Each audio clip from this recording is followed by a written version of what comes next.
Blog Talk Radio. Are you ready to take a bite out of the competition? Are you looking for ideas to make your business better?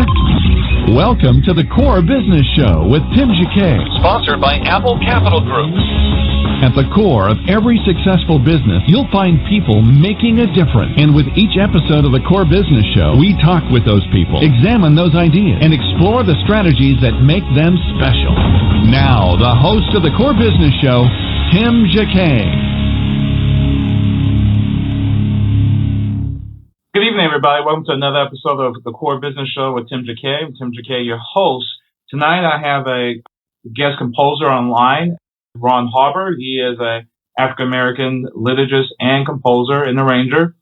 I'm going to play one of his songs before we get started so you can get a taste of his musical style. This particular song is God Can Make a Way, one of his early compositions that was done by Howard University. I believe, my memory, if it's not slipping, I think it's 1997. Again, this is Howard University Gospel Choir, God Can Make a Way. I'll go ahead and play that on in a few minutes, and we will get started with the show. Howard University, God Can Make a Way. They having church. Ron, you're online. I am. That's the first time you heard it? It's the first time I've heard their version. I wasn't living in D.C. at the time. I remember getting a call when I was in Chicago asking if they could record it because it was a song that I wrote back in the very late 70s. Yeah. But I never got a recording of it. It was good to hear that piece of music again. My goodness. Yeah, I believe it was in 96 or 97 when they recorded, but believe it or not, that song went on, remind me of Paul Jones when he did I Won't Complain, 1997. And I can tell you, Paul was a friend of mine, he did the recording over 2 nights, but when he did I Won't Complain, that song lasts for 1 hour. And this particular song, God Can Make a Way, and it's slow, but what happened, they really got into it, and this one lasts, I would say, well over 45 minutes. It was between 30 to 45 minutes. So they had church with this song. So you can hear at the very end, they got through shouting, God Can Make a Way. So, yeah. I guess it was wonderful to hear it. It was, yeah. Let's journey through Rawn Harbor's life, and a lot of people don't know about you. So kind of start us from the very beginning. I know you're from Greenville, South Carolina, but kind of bring us to date for who is Rawn Harbor, and just tell us who you are and where you're from and how do you came to be. Well, as you said, I was born in Greenville, South Carolina, and I was, during my early youth, I was a member of Mountain View Baptist Church. And it's at Mountain View that I first played. And when I was 7, I was playing for the junior choir there. And later, my brother saw that I received music lessons at 9.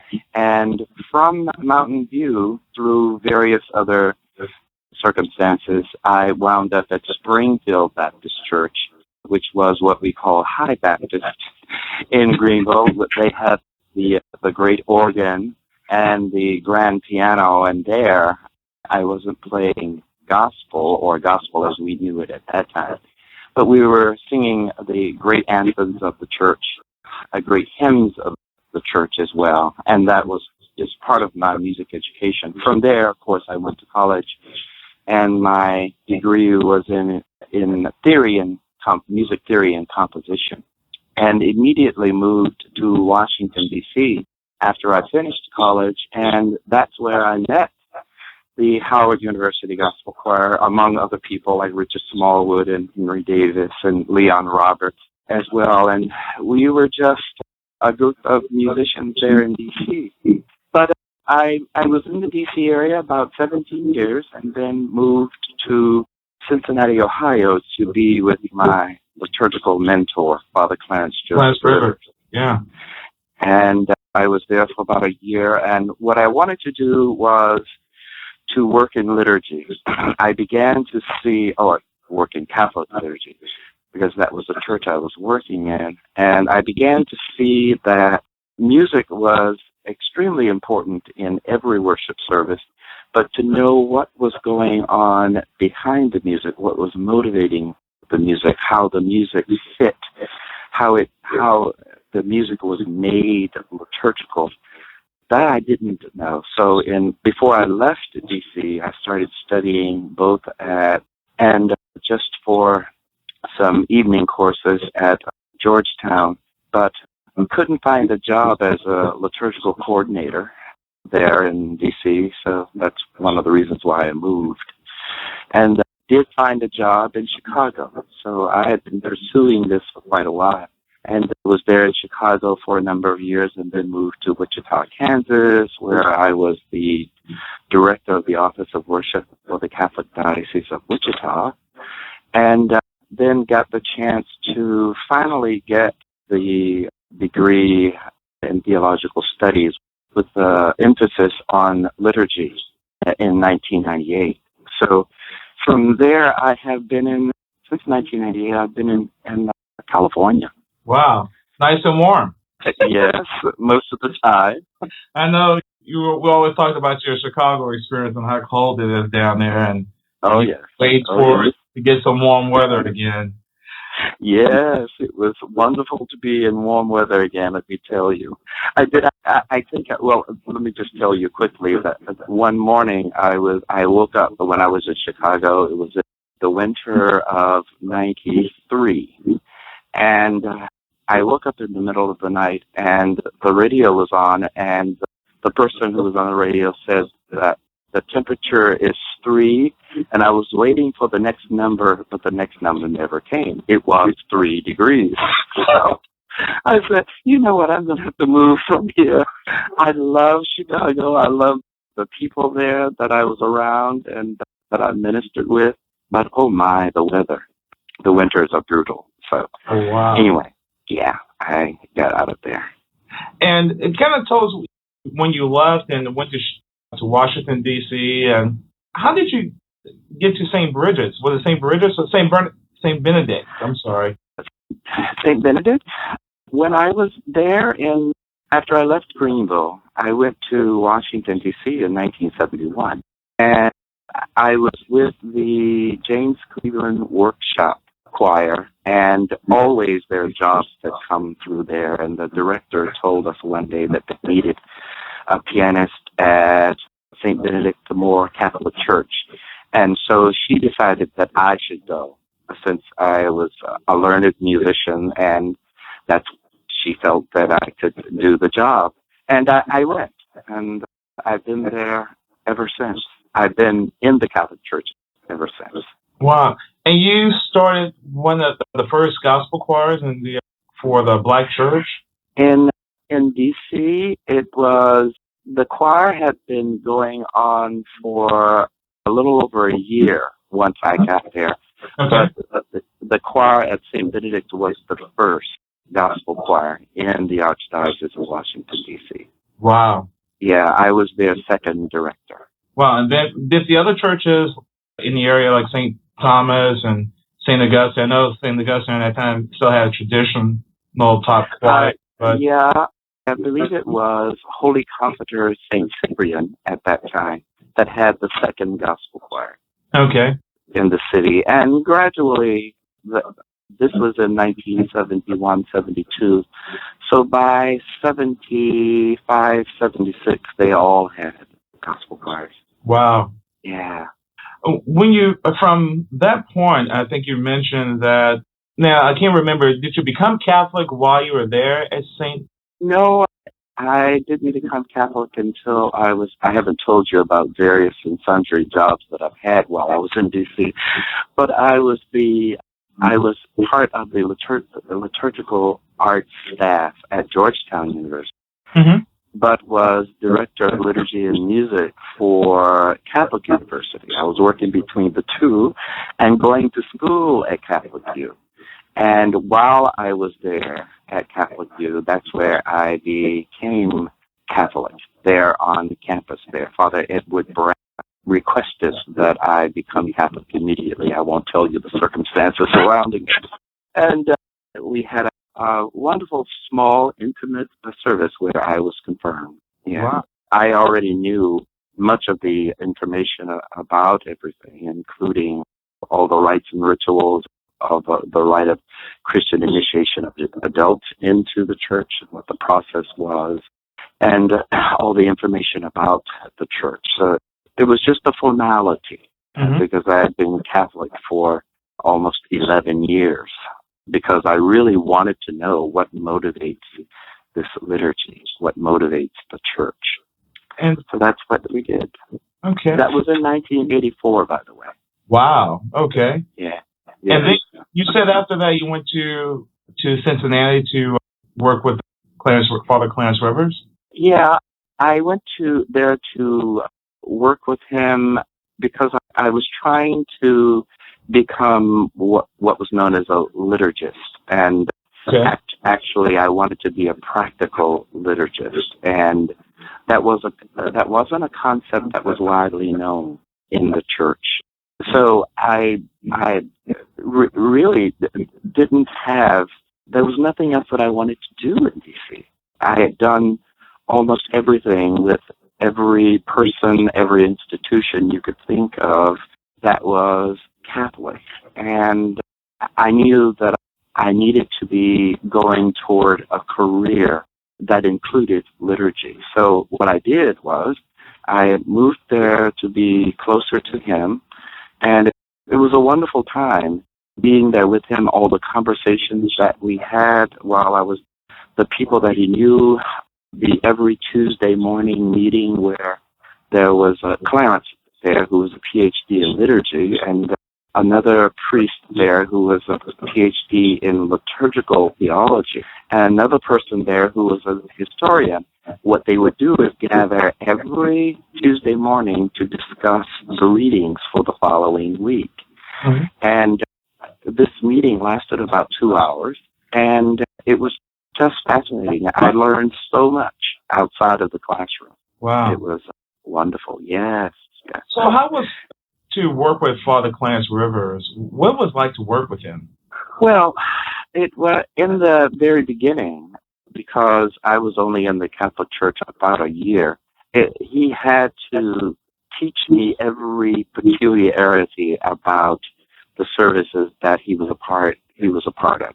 Now, what happened was that he was going to do a mass in D.C., and he had been promised that there would be a musician there who could do his music and teach the choir. And of course he said, if this is not true, that he would turn around and go catch the plane and go back home. Anyway, Tim, he didn't turn around and go home. As a matter of fact, he stayed and he did the mass. He said he was very pleased with the way I played and the way in which the choirs, there were several choirs who came together, knew the music. So he asked me if I would travel with him on occasion. Mm-hmm. And what I didn't know is this on occasion was going to be about once every 3 weeks. But because he is such a detailed person, he would sit me down and work through from what happens at the beginning of that celebration, before the celebration began, what he was going to do all the way through the Mass up until the very end.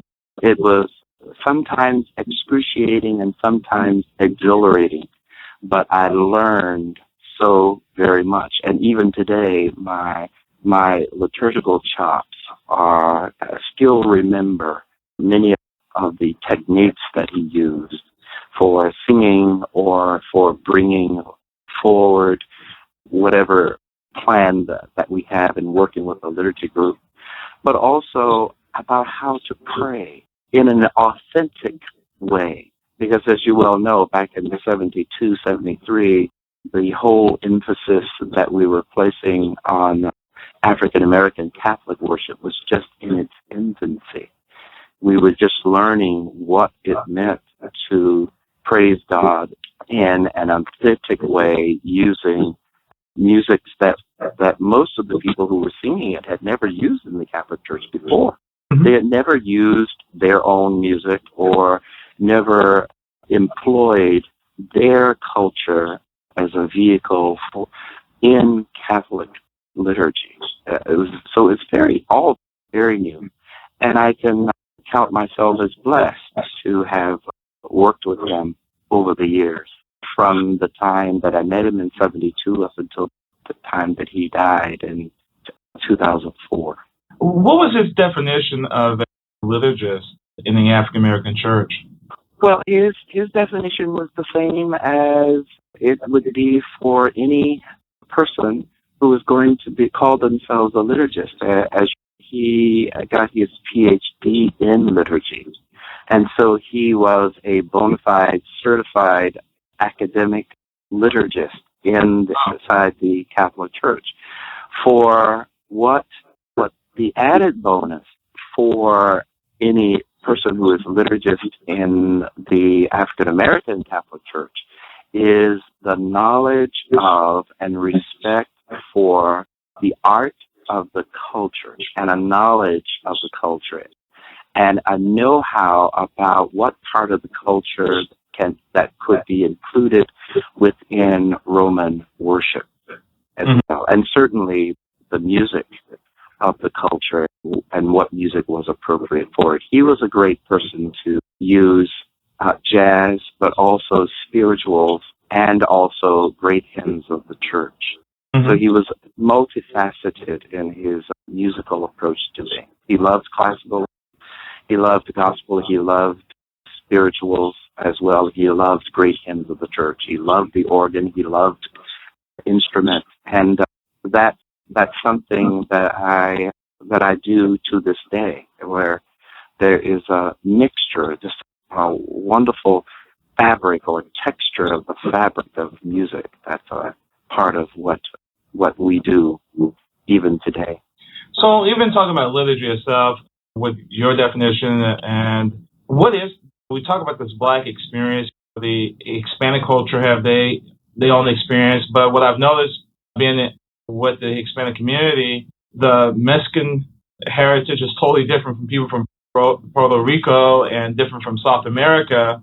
You try to put these cultures together, which we as African American Catholics are totally different. We just one particular culture, but we have different levels. We have some just traditional, some that's gospel, and some just in between. And don't forget the regional. The Southern Black is different from the Northern Black. How do you explain that? Can you elaborate the difference? Yeah, and we discovered over a period of time that it's culturally dangerous to say that that Black person in the United States and African persons of Africa would be a good fit for each other when they're both very different cultures with very different points of view and very different ways of being in the world and seeing themselves as being different in the world as well. And when we begin to look at Blacks in the culture of the United States, remembering how vast this country is, that the people in the South, because of the social culture, where their liturgy is influenced by not only the social culture, but also the musical culture. For instance, if you go to Mississippi, there's one kind of music. You go to Louisiana, and it's influence. It has different musical influences. Go to Washington, D.C., it's a different social milieu, and it is highly educated and usually very much informed. And you come to a place like California, where Black people there's not really a Black community as such, at least not in proximity to each other. And people begin to see themselves as being simply one of a great number of many different cultures here. So you can't lump people together, and you have to respect where they are and where they come from. Now, mind you, there are some things that bring us together.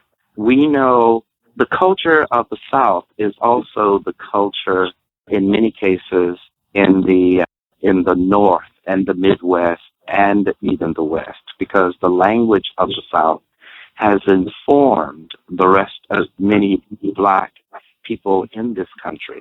But at the same time, you cannot say that this group is, if you're from the South, you're more traditional. If you're from the North, you are much more progressive and that kind of thing. You find progressive people and traditional people mixed into many dioceses like Chicago and New Orleans and Georgia, Washington, D.C., where there are many Black Catholics.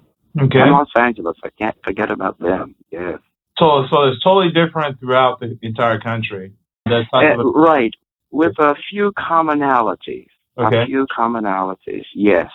And those commonalities draw the community together. So when you have a conference in Texas, oh yeah, the people from Chicago come, from Washington, D.C. come, from New York as well. And we celebrate those commonalities.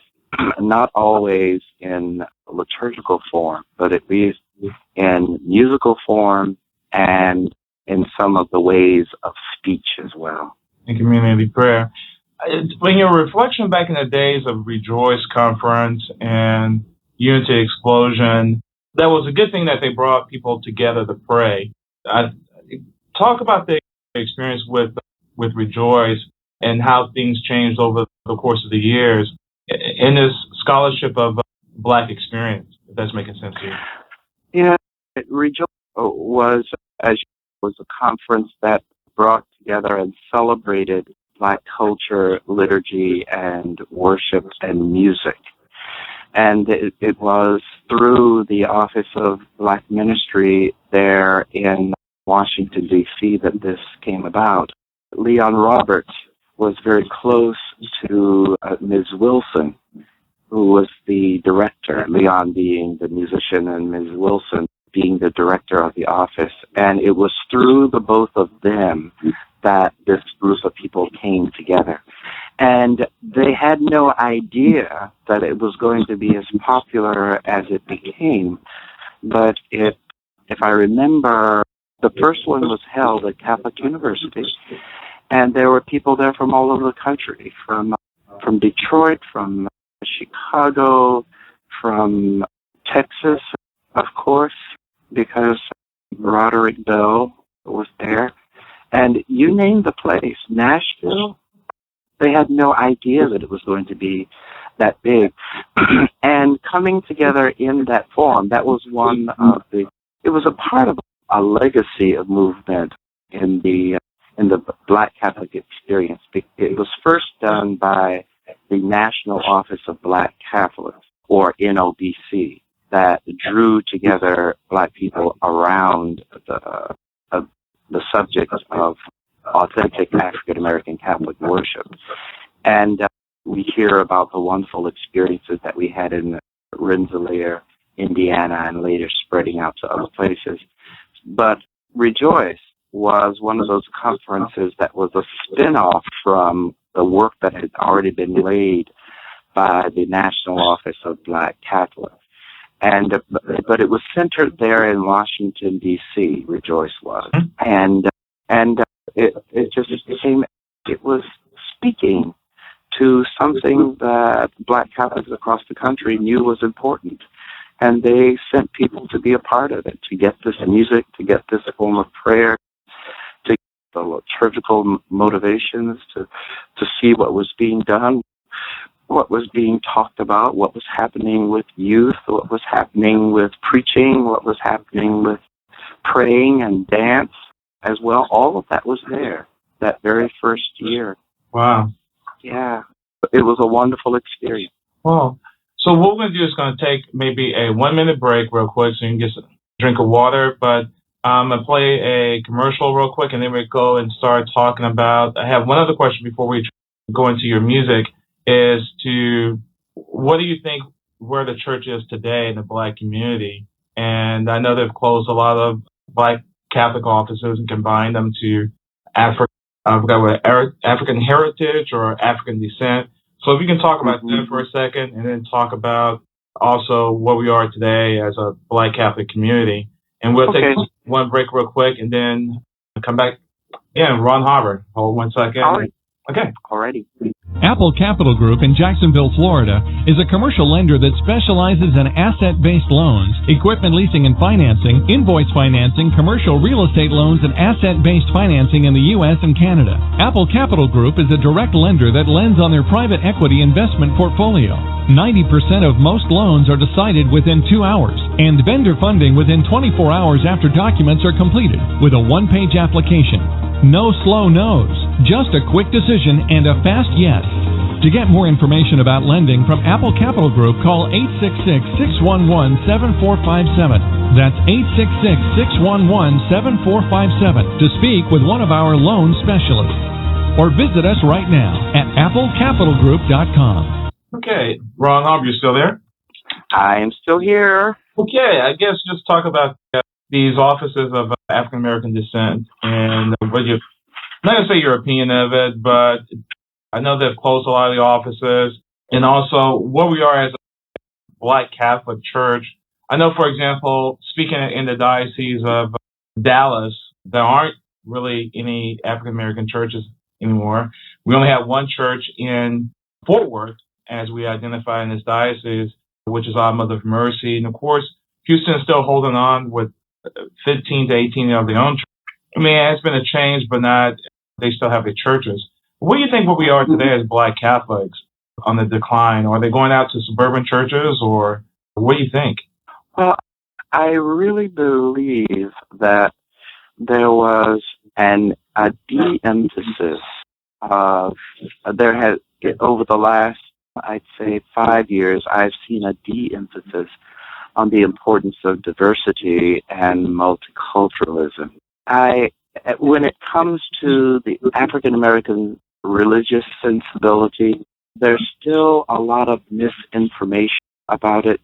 In many cases, they think of African American Catholics as being more Protestant, not understanding that African American religiosity is cultural, not Protestant. What's happened is that the Protestants were able to continue with the African influences through slavery and into the later Baptist churches and Methodist churches and evangelical churches and holiness churches as well, and just continue that. We, however, met up with our own religiosity after Vatican II. So there's always been that misunderstanding of African American Catholic worship of being cultural, not Protestant. And in the perception that this is what was going on, when it came to Black churches, and not being understood from in the upper echelons of our national hierarchy, namely our bishops, not really quite understanding what Black worship was. They would say, oh yes, do it. But at the same time, when it came to education, when it came to increased scholarship, many African American Catholics had to find that they had to do it on their own, so to speak. At this point in time, we have only 5 or 6 theologians with terminal degrees in theology. We only have 2 or 3 who have terminal degrees in religious education. We only have a couple that have terminal degrees in liturgy. And so when you begin to look at the small number of people who are academically qualified to talk about, to write about, to support and uphold authentic African American Catholic worship, there aren't that many. So in many cases, I feel that we have been overridden by those cultures which are well supported by their people, well supported by even dioceses across the country as well. But we have not fared that well academically. And as you well know, our church is very literate. And we have to be the same. One of the things that I'm sorry that we were not able to do was to gain those academic credentials in the very beginning, like back in the early 70s and 80s, we would then have a cadre of people. So there's no one. Our churches are less populated today, mainly because of demography. We're doing better, so we move to the suburbs, and in some cases the church didn't feed us enough, and so therefore, though it's turning around now, many blacks from the suburbs are driving back into the city to go to their home church because the churches in the suburbs don't feed them the way that they need to. And I also think that the church is going through its own transition. What does it really feel about? What has the church really learned about multiculturalism and diversity? What does it really know about the African American Catholic experience? And of the parts of that experience, what has enriched the church and what will be invited to enrich the church in the future? So therefore, all over the country, we have had so many offices of black ministry to close, supposedly because of finances, but they have been, as an office, it's closed, but they have had at least one person there to identify the African American community and that person is part of a larger office of now they call it offices of multicultural ministry. But you can count on almost one hand the offices of black ministries that are still open today. And hopefully there will be a resurgence, because we as an African American Catholic, I know that we have an enriching spirituality, a sense of religiosity, a sense of worship, and the vitality of our physicality in worship that I do believe the church can utilize and that the church needs, as a matter of fact. Okay. Wow. Yeah, well, I guess we just really interested in see how these things will play out over time. Yeah. Because even kind of ironic, because really the suburban churches, have grown to monsters-sized parishes. If I go back 15 years, just the idea of a church to be 10,000 families is just unimaginable. Yeah. And we're having that. We thought maybe 15 years ago churches will cap out at 3,000. You're having some today at 10,000 families, which really is a mega church. Yeah. But Right. But then I've noticed in a lot of suburbs, you do have a lot of African American families, and they just mix in, and I guess they're just either adapting with the culture and go on. So yeah, and you will also find that the African American Catholic in many cases continues to be participants in the culture by going to Protestant churches, the gospel programs that they have in the evenings, or sometimes the revivals that they have, because they don't find that in their own churches many times if they're in the suburbs. And so the African American Catholic that's living in the suburbs does indeed know that he or she needs that vital sense of worship, and they will get it in some other ways, hopefully. And hopefully they continue to pray that way. Because, as you said, we're going through a transitional period at this time. Hopefully there's a resurgence or a re-emphasis on how important it is to bring your whole self, especially your culture, to the church. Because the European sense of what Catholic worship is always up front and in full view. But that's only one point of view of worship. For the past 20 years, we've been looking at other points of view that could be in worship and being proud of those points of view. Everybody should be proud of them and bring pride to what they do. Okay. Well, we're going to transition. Go ahead. No, go ahead. And there needs to be a place for them. That's what I'm trying to say. Okay, let's transition to your psalm project. I'm going to play the title song, This Is the Day, and then we're going to talk about how your project came about, and the guy told us information about the project. So, Okay. Rawn Harbor, this is today. Well, did that happen? That was a live recording I got off of YouTube. I kind of told. Oh, Yeah. I was wondering where that came from. Yeah, I was just trying to get a different take than versus using the actual recording. So this one was, I guess, maybe at one of your workshops. So tell us about this project, how it came to be, and tell us about it. Yeah, well, it actually started out before Archbishop James P. Lyke died.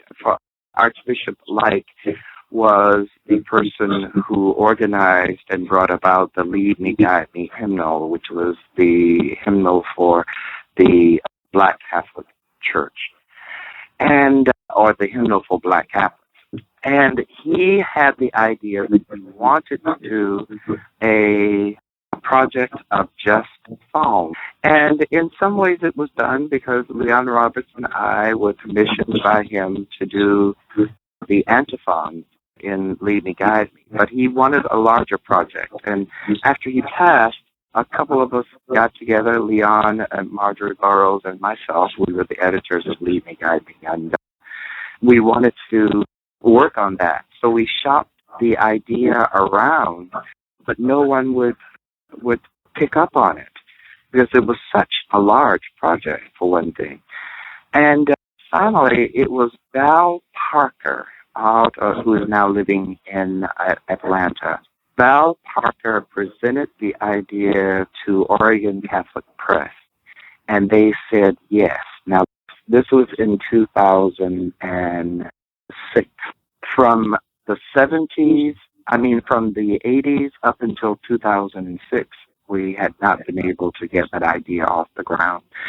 And what happened was that there were three of us, Val Parker, Valimar Jensen, and myself, who were brought together, and we did the project of 24 seasonal psalms and 3 canticles, and included the Psalm 23 as well.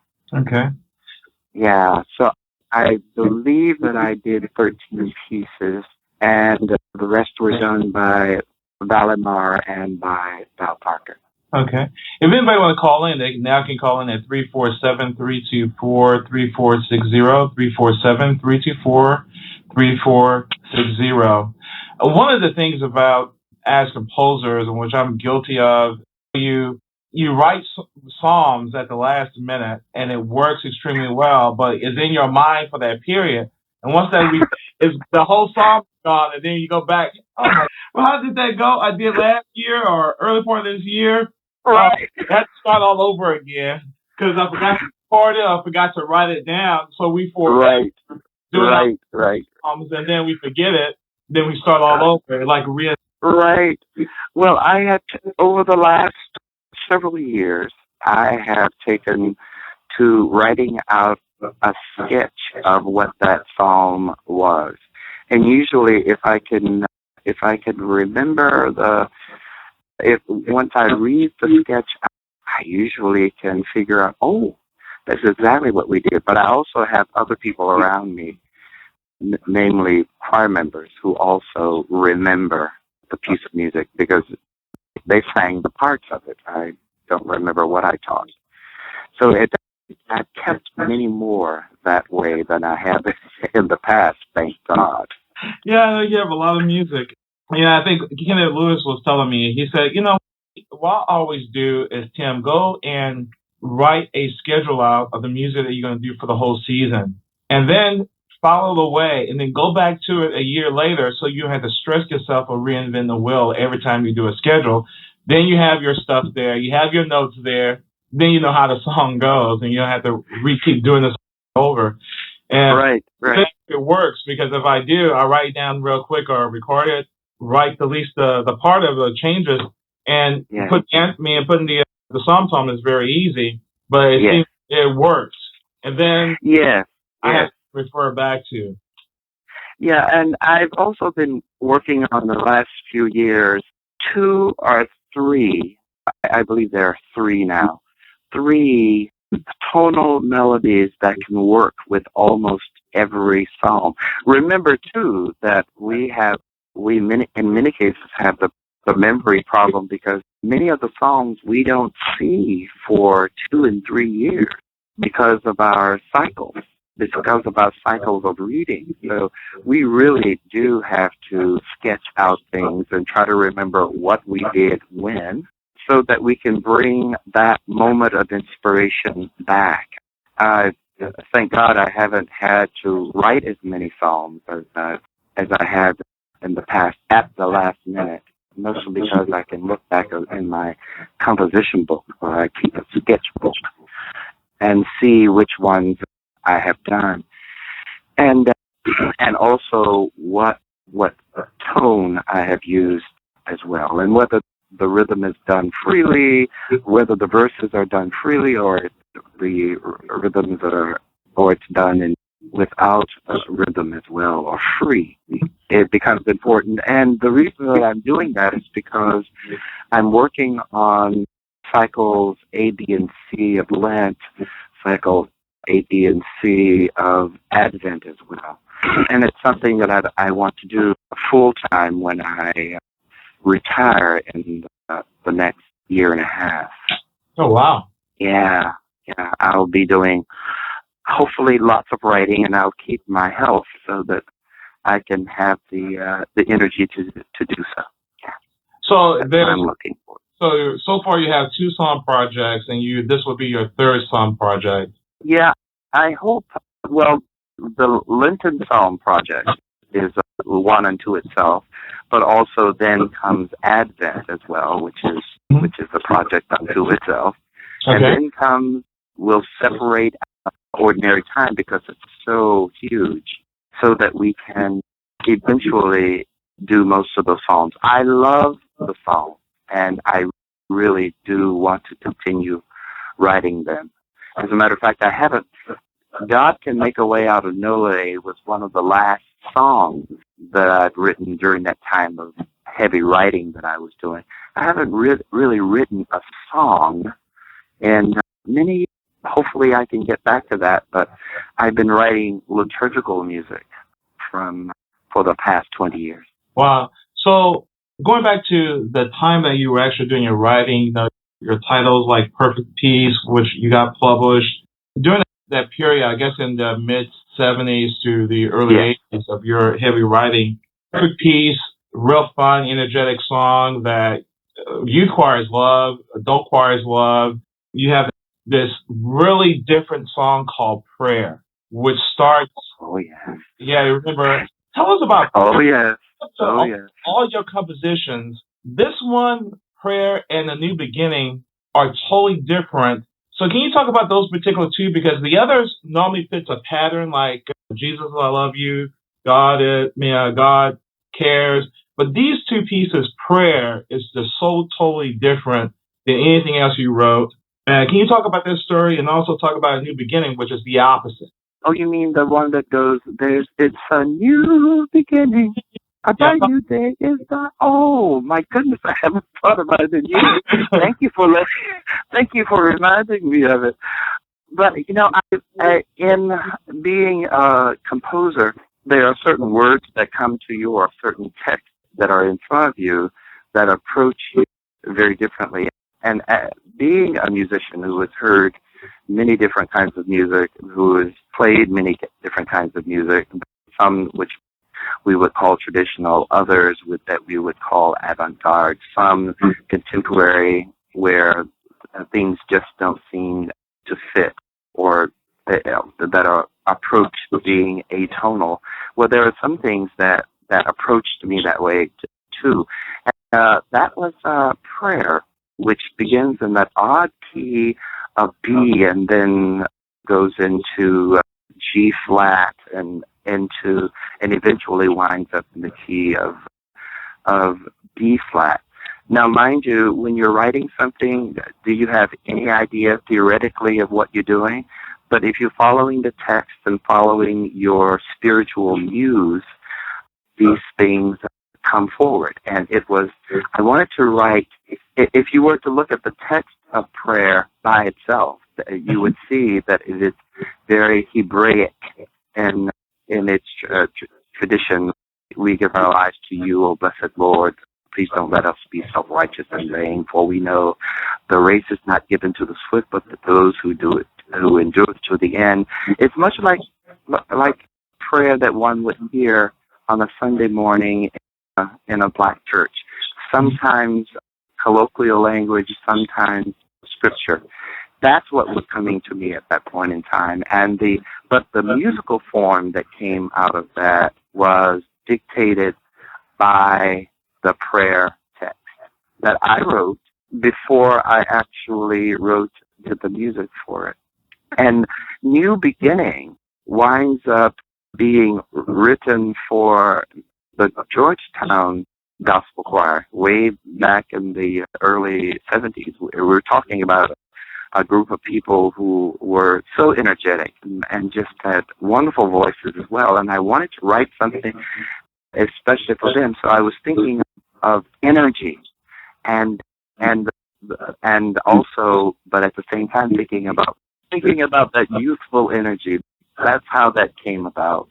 Hadn't thought about it in years. My goodness. And of course, because you're Jesus, I love you. But then talk about that same line when it came to He's coming again, that you go into this Bach at the end of the song. And I said, how did you come up with this? You mean all of a sudden, you said this took it from this section of Bach. You remember? Yeah, which one was it now? He's coming again. He's coming again. Well, you did at Antioch in 1984 with Roger Bell. Oh, yeah. Oh, yeah, you mean that part there? At the end. At the very end of this particular song, you go into, I think, Bach. Oh, I went into the Christmas song. Oh, come, let us adore Him. Oh, come, let us adore Him. Oh, come, let us adore Him. Then, yeah, and it sounds Bach-ish, and I hadn't thought about that song in years either. Tim, I'm going to have to call you one day and see what else do you remember of mine, so I can revamp it or not recreate it, but at least teach it to somebody. My goodness. And of course, Leon gets which he did, I think, in '93 when he went Newsline. What is not Newsline? Ted Koppel's show, Christmas Eve, and did Singing Glory Be to Jesus when Melvin did it. Yeah, I mean, I was really shocked. He used a couple of his own songs, but he added this one. This is one of your longest songs, 8 minutes. There's no way to get around it. But wow, I was just really shocked. Right. And they had the time to do it, so I guess on Christmas Eve, there was no rush to get it done. So I guess he had it. Yeah, right. Well, that was a piece that I wrote for the inner city singers. Mm-hmm. I wrote it on the airplane as I'm flying between Washington, D.C. and Texas. And I had the refrain that we did, but I didn't have the verse. The verse was written for a certain soloist in the little town of Bethlehem. A little babe was born. Mm-hmm. And then, but singing Glory Be to Jesus, I did on the plane going down. I had to have something for Roderick, or he was going to be very upset, and it had to be new. So it came to me as I was flying through the air. And of course, I'm going to ask you, I guess we need to get together regarding, so you're going to try to do your anthology back during that time. Your anthology of all your music when you retire? Yes, that would be a good thing, because the music should be there for future generations. And it isn't that I've thrown the music away. So many things have happened over a long period of time that there's music that I simply have forgotten. And because I wasn't writing it down at the time, thank God other people have memories. Wow. You have a caller. We got a couple of callers coming through, so we'll go ahead and take their questions real quick. I'm going to take area code 540, and then I'm going to add in area code 832. Area code 504, you're on the air. Hello. Hello. Welcome to the show. I'm Betty Nicholas, and I'm from Martinsburg, West Virginia. Oh yeah. The song that you were talking about is Jesus is coming again. And I'm working in a Methodist church, and we sang it for Christmas. Oh, my. Ron, this is Betty, and you know I've been Hi, Mercy, Betty. Hi. Yes, I introduced them to time. They use it for people with addictions. Yes. Oh, my goodness. Now, Betty and I go way back. Yes, and I just want to know where to buy your music. I need your music. Yeah, well, you can know, Betty, that there is a CD. There are 2 CDs, and there are accompaniment copies and also choir copies. And the project is called Homes from the Soul, and it's published by Oregon Catholic Press, or OCP. Okay. Yes, and I think they will send you a whole packet if you request it. But there is an accompaniment copy and a choir copy and both CDs as well. All right. What about Once and For All I Surrender? We're doing that. Kimon is singing it. No kidding. Oh, my goodness. Oh, that's just wonderful. Once and For All I Surrender. Yes.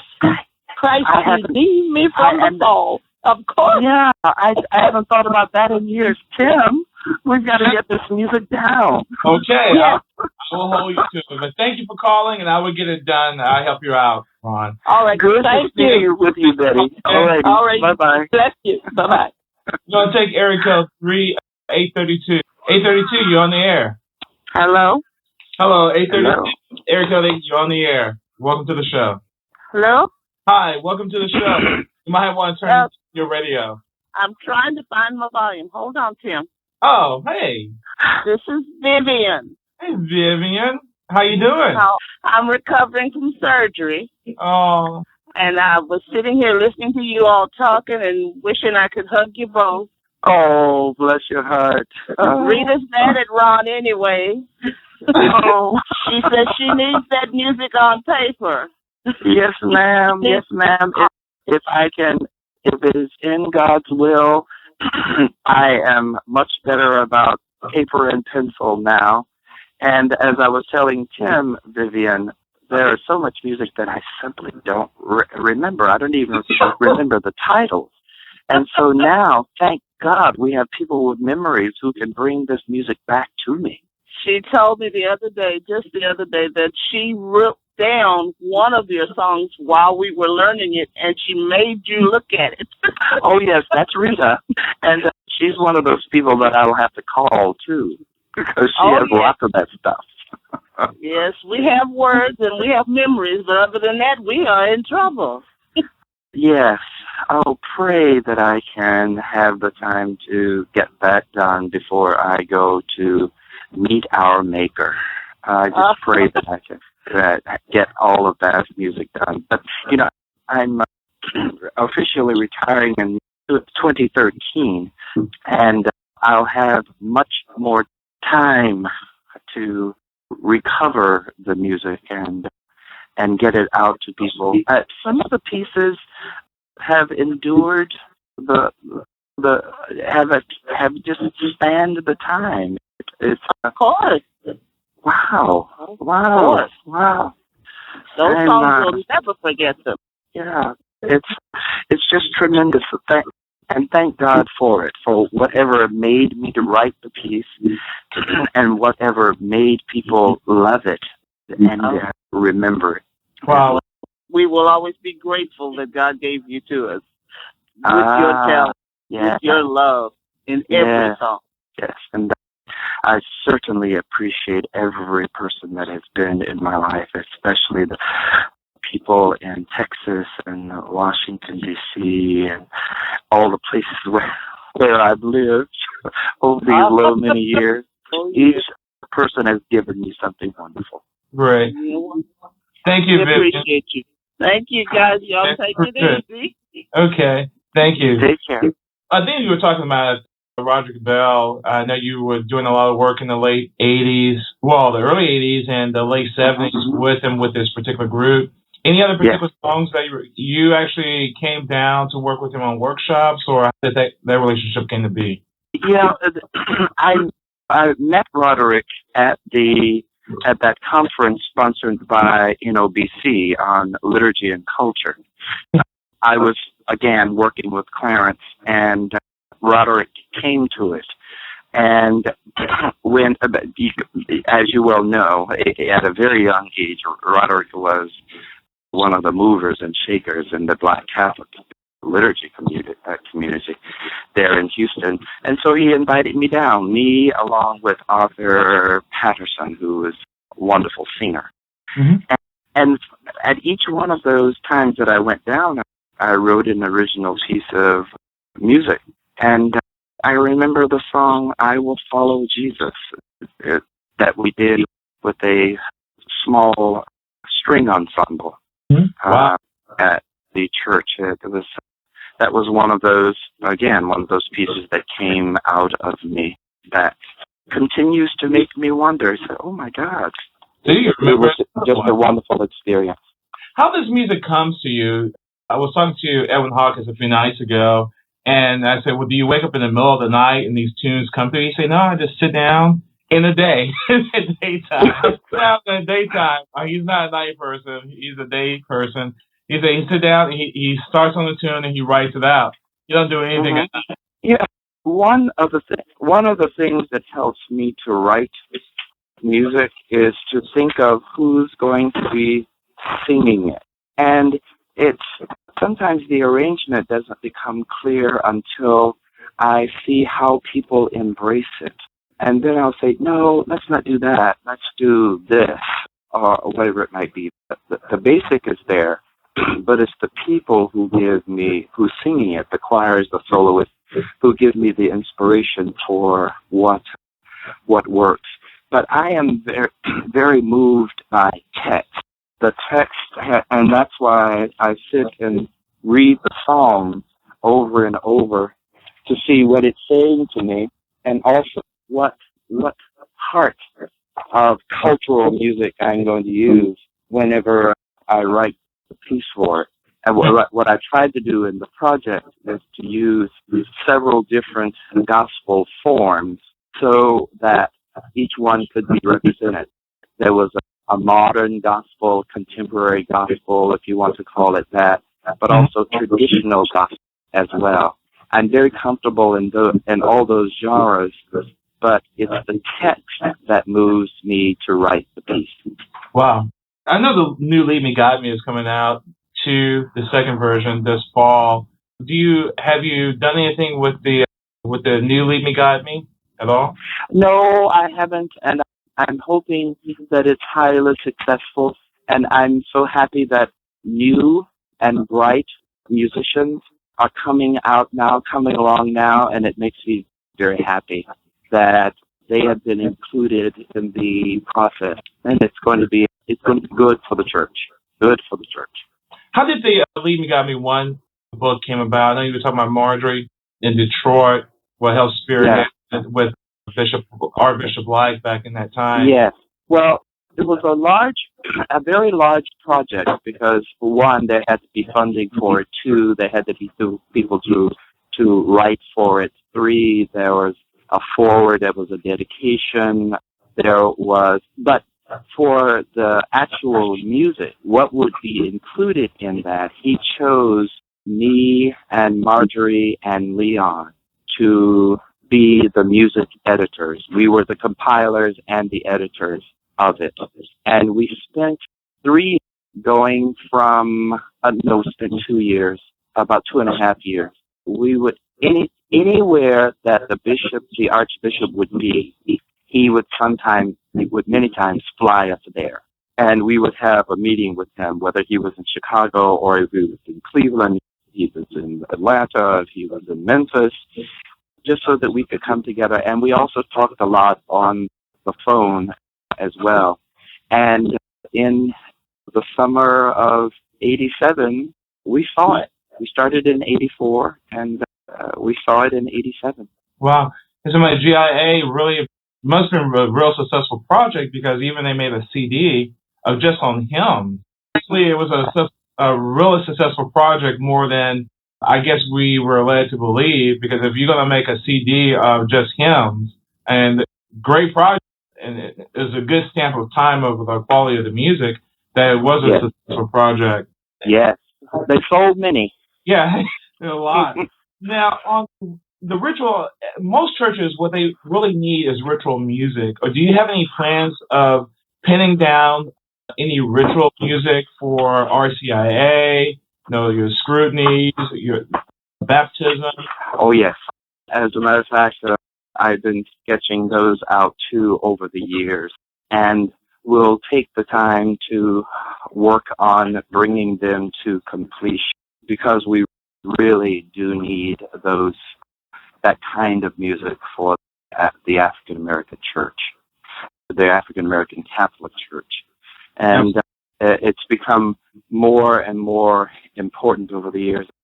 And one of the projects, the people that I worked with for Psalms of the Soul, Valdemar Jensen and I are collaborating now on ritual music for RCIA. Another one of the projects that I'm working on presently. I don't know how long it will take us to do it, but we're going to get it done. And hopefully it won't have to be self-published, but it will be taken by a Catholic publisher. Wow. And it's so easy to self-publish these days.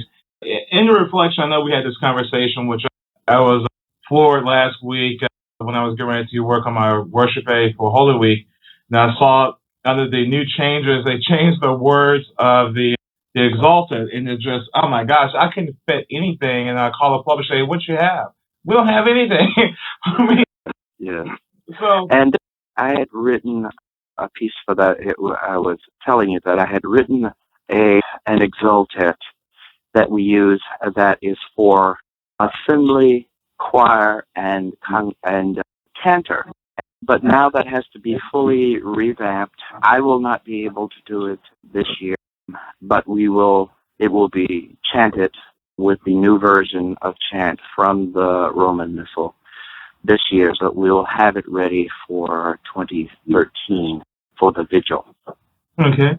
Can you share we're going to talk about the Roman Missal real quick, the European, but can you share, while I'm talking about Holy Week, any suggestions that you can recommend people, since they already have a psalm, but ritual music that they can do for Palm Sunday, Holy Thursday, Good Friday, Easter Vigil? Sunday is really easy, but any particular suggestions? I know you have some songs that you've done over and over. Anything you can recommend to a lot of these music directors, what they can use as suggestions for Palm Sunday, Holy Thursday, Good Friday, and Easter Vigil? Oh, that's a lot, Tim.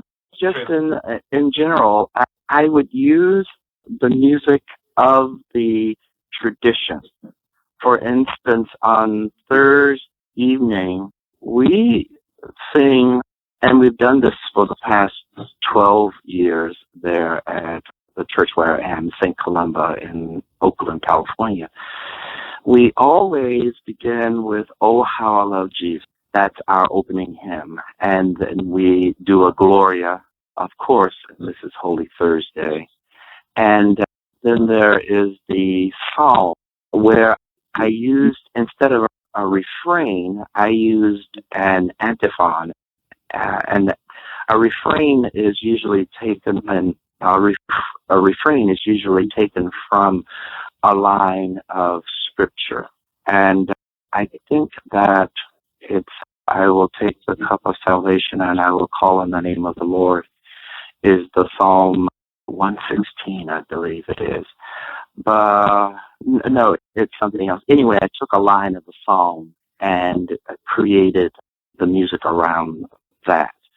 And then for the gospel acclamation, we simply sing "Glory and Praise to You, Lord Jesus Christ," in several keys. I start in F, go to G flat, then to G, then to A flat. And while that's going on, the book of the Gospels is being processed around the assembly before it gets the ambo. And then we sing it, we sandwich it, we sing it again after the gospel is proclaimed. Also on that evening, everybody is invited to have their feet washed, and we use just many songs during that period. Well, one of the songs is an African song, Yesu, Yesu, that you can find that's published by GIA and also OCP as well.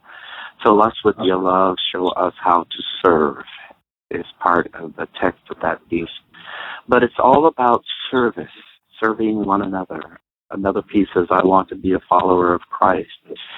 And besides the regular music that we would do for the liturgy at the very end, when the Blessed Sacrament is being brought forward, we sing Panjalingua. But we also follow at the end of that celebration on that night, because as you well know, once Holy Week begins on Thursday, it doesn't end until Saturday night. So this is just one part of the service of Holy Week. The assembly follows the Blessed Sacrament with the priest and the cope with incense, with candles, and the cross in front, while we're singing I Come to the Garden Alone.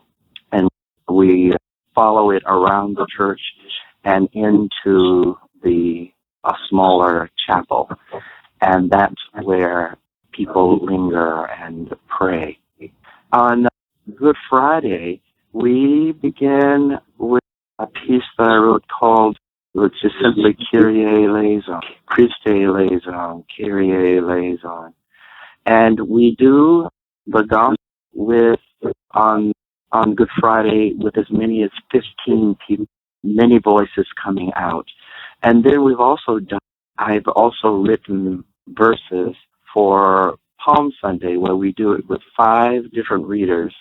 And we use as traveling music texts that I've written to the tune of Amazing Grace, where we have 5 sections of the Passion, and between the sections we sing this text of the song.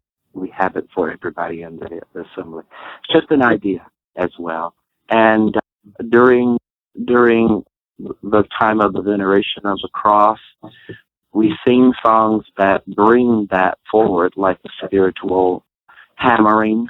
Those cruel people hammering, those cruel people hammering.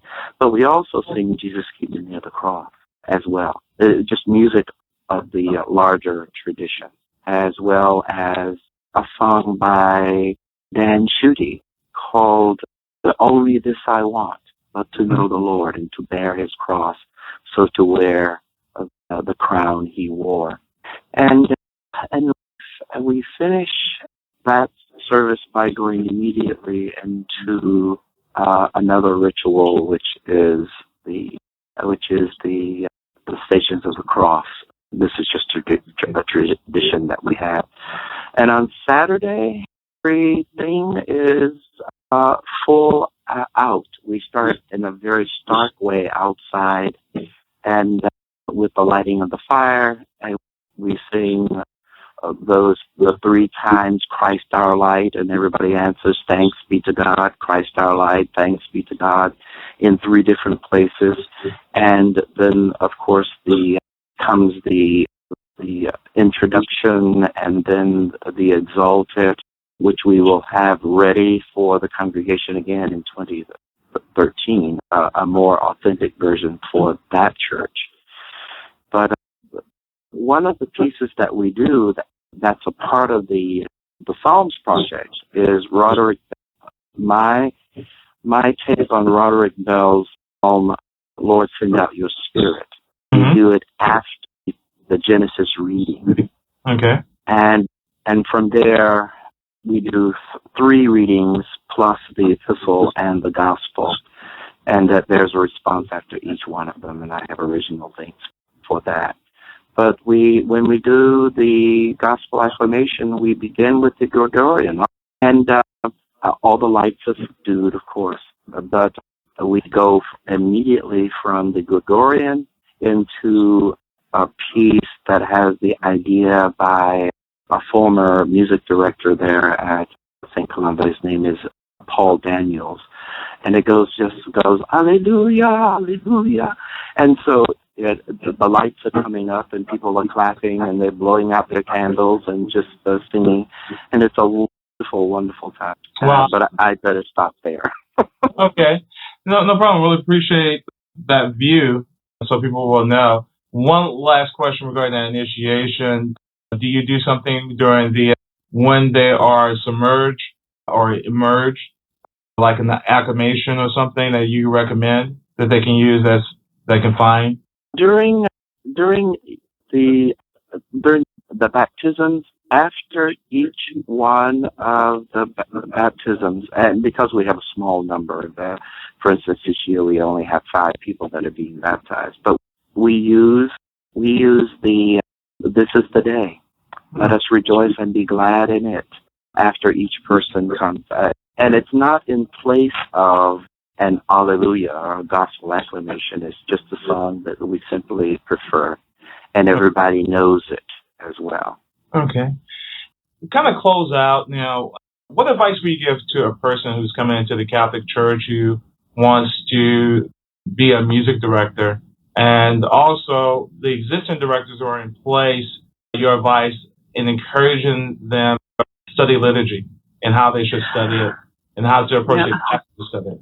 For the person who is coming in new, I would say form a friendship with those people who've been a part of the church as music directors for a long period of time.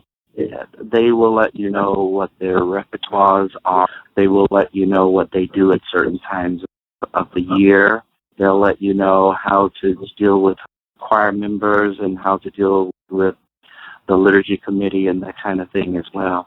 And for those who have been part of the church for quite some time as music directors, I would ask them to use the diocese well, and that is to call in the diocesan liturgist for a series of meetings. For instance, you might, at one meeting, you might talk about introductory rites and everything that's a part of the introductory rites and the exceptions that are a part of the introductory rites as well during certain times of year, but also to have this person to spend 2 or 3 sessions on just the liturgy of the word and psalms, because psalms are a part of that.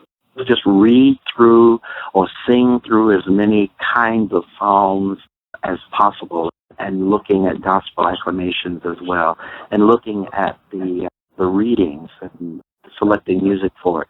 And then 3 or 4 sessions need to be done on the liturgy of the Eucharist, just by itself, looking at the theology of it, looking at the music that surrounds it, and singing through many of those as well. And because the more that we learn, the more of our genius can be brought to the liturgical enterprise. And even though there are many leaders, namely presidents or priests of the assembly, who are the presiders, don't really understand what's going on in the African American approach to worship, it can be a real inspiration to have a real friendship with him, so that he can begin to see how inspired you are to do your work, which can inspire him to do his work better, but also the conversations that go on around liturgy. Keep those conversations going, because those are the conversations that are going to help you through, especially when the person who is leader doesn't quite understand what all this singing and clapping is about. You know what I mean? People saying amen, hallelujah, and all of that. And it's not the time. That's not what's going on at that point. So helping him to understand that is a constant job that we have to do over a long period of time. Because remember, they didn't grow up in the Black community in so many cases, and simply don't understand the culture, especially the religious culture. Wow. And so that dialogue, even with your pastor, you should kind of keep that, meet with him on a regular basis as well. Yes. You learn from off each other. I was in Chicago, and I had to explain to a person, being in the church, he said, well, I don't understand why they're clapping, all this emotional stuff about the church. I said, well, think about this. I was in Chicago, and I went to a church, and they said that they had a shootout. This is typical. I'm not going to say anything bad about Chicago this particular moment. And this woman walked into church. She was glad because it just happened in front of her door. Game shootout. So just think about that and say, God, thank you for another day. That's why they're so excited, because they have all these struggles during the week, and this is one time they don't have to struggle. And he finally understood that. Yeah, that's the real life. That's how things really are. And then when they come up there and shout, that's what they're expressing. And I gave him another scenario of a woman at a church. She said, my husband drives me to church every Sunday drunk, and I'm just praying that he don't hit nobody because we are 5 miles away from our house. And I have to say, I made it in and I made it back home. So, and that dialogue, which you just mentioned, really kind of opened their eyes that, hey, this is a little bit more than that. It's emotional, but it's a reason behind it. In closing, what is Rawn Harbor's song, and how would you like to be remembered? How would I like to be remembered? And if that's a song that says who you are, can you kind of share that with us? Oh, the song that you played at the very beginning, if you're talking about a song, S-O-N-G. Song. It would be God Can Make a Way Out of No Way, to simply not be discouraged. I've had some real wonderful life experiences, and whether they were good or bad, they were all wonderful because they made me whom I am today. Wow. And how would you like to be remembered? Remember, just as a faithful person, that I never write music because I want to become famous, but I have always written a piece of music because I wanted to praise God. Wow. If I have never asked for anyone to know me. I've never asked for anyone to sing my music or publish my music or whatever. But whatever happened, whatever piece of music that I wrote touched people in different ways. I'd like to be remembered as a person who was used by God. Wow. And allowed myself to be used. Yeah. Wow, used by God. Well, there we have it, Rawn Harbor. I really appreciate you joining the program. Sorry that this was particularly long, but I think this episode is an archive of a snapshot of people to learn who you really are. And hopefully this can be a blessing to people. Again, with the internet, this lives forever. But thank you for coming onto the program and sharing all your experience and your music and your ideas about the church and liturgy as a whole. Thank you, Tim. You're doing a wonderful job. I'm so happy that you're doing this radio blog. It's just a tremendous blessing to people. Great. I really appreciate it. Well, thank you again for joining the program. And, well, Ron, thank you again. Now I'll help you with your project on your anthology. Oh, great. Take care now. You can take care. Bye-bye. Night. Bye-bye. This has been another production of the Core Business Show, sponsored by Apple Capital Group. You can download this show on iTunes, or you can download it on Blog Talk Radio /Apple Capital Group, and you should see this particular episode.